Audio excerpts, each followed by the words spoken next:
φύγω από τον κύκλο θα χαθώ, στα όρια του μοναχά να γυροφέρνω, και πως ο κόσμος είναι ανήμερο θεριό, που όταν δαγκώνει εγώ καλά είναι να σωπαίνω, και όταν φοβούνται πως μπορεί να τρελαθώ, μου λένε να πάω κρυφά κάπου να κλάψω, και να θυμάμαι πως αυτό το σκηνικό είμαι μικρός, πολύ μικρός για να τα αλλάξω. Μα εγώ με ένα άγριο περήφανο χορό, σαν αετός πάνω απ' τις λύπες θα πετάξω. Σιγά μη κλάψω, σιγά μη φοβηθώ, σιγά μη κλάψω, σιγά μη φοβηθώ. Θα πάω να χτίσω μια φωλιά στον ουρανό, θα κατεβαίνω μόνο αν θέλω να γελάσω. Σιγά μη κλάψω, σιγά μη φοβηθώ, σιγά μη κλάψω, σιγά μη φοβηθώ.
Αν φύγω πιο ψηλά θα ζαλιστώ, καλύτερα στη λάσπη εδώ μαζί τους να κυλιέμαι, και πως αν θέλω περισσότερα να δω, σε ένα καθρέφτη μοναχός μου να κοιτιέμαι, και όταν φοβούνται πως μπορεί να τρελαθώ, μου λένε να πάω κρυφά κάπου να κλάψω, και να θυμάμαι πως αυτό το σκηνικό είμαι μικρός, πολύ μικρός για να τα αλλάξω. Θα ακολουθήσει μια θεατρική παράσταση για την επέτειο του Ξένιου του Πολυτεχνείου. Στην παράσταση αυτή συμμετέχουν οι μαθητές της πρώτης τάξης. Αληθρακή Ρίση, Δεκάτη Ζωή,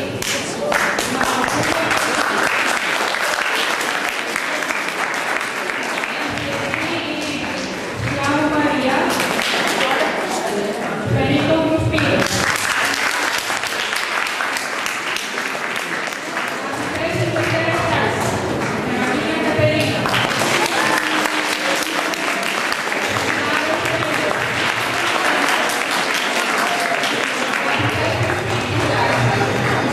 Gracias.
Ρημάχτηκε ο τόπος, πέθανε ο κόσμος και γεννούνταν φύλλα.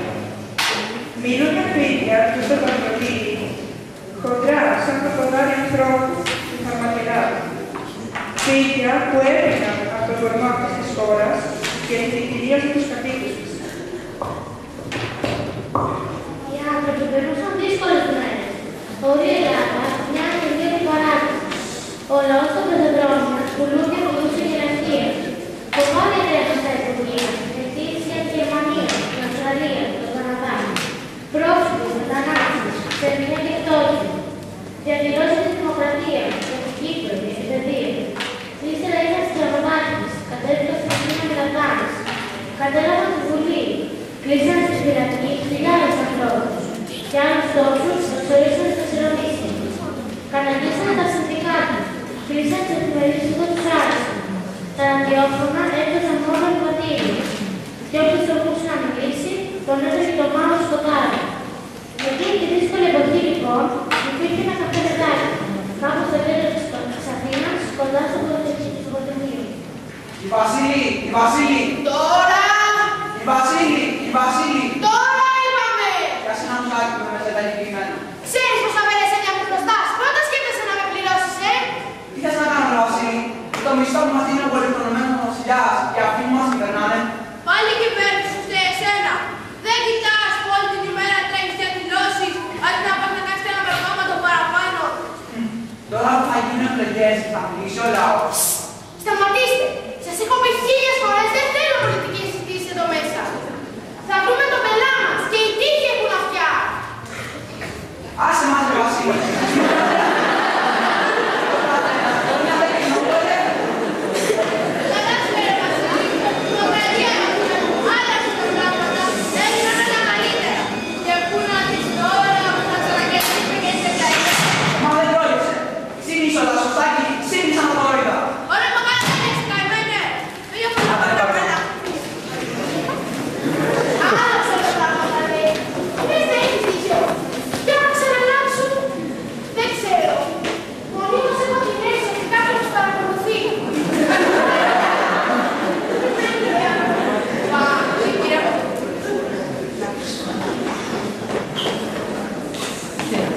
Έγινε πραξικόπημα. Η δρόμη είναι γεμάτη. Νάτα! Άνοιξε το τηλέφωνο! Τι γίνεται!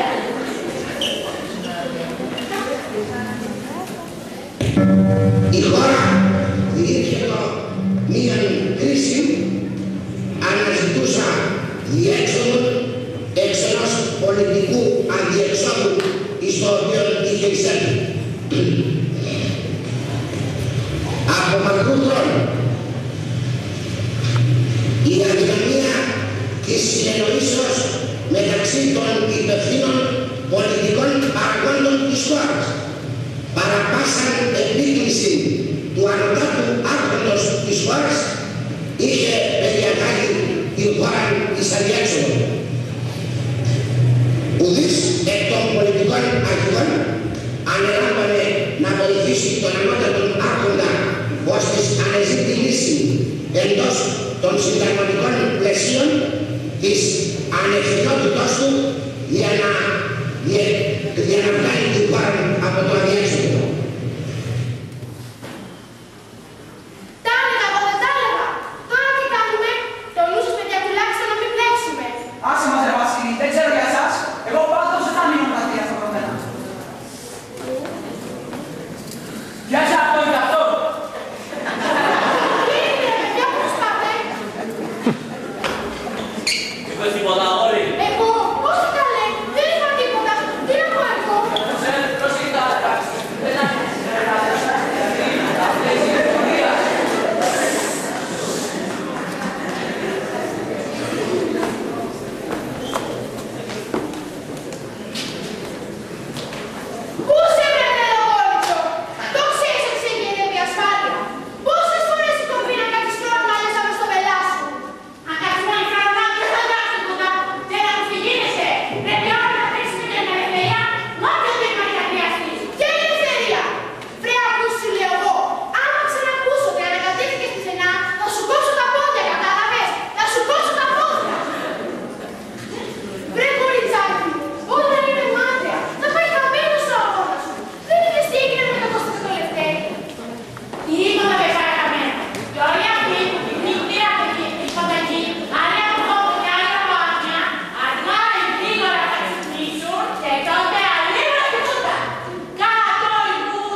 πανεπιστήμιο.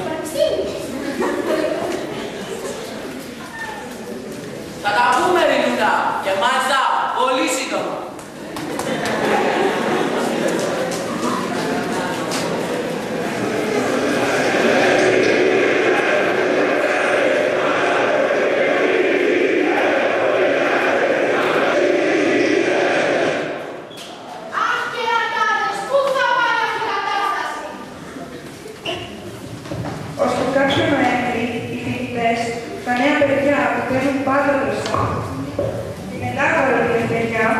Αποφάσισαν να σταθούν και να βάλουν τέλος στην τυραννία. Μαζεύτηκαν στο Πολυτεχνείο, φώναξαν, διαδήλωσαν.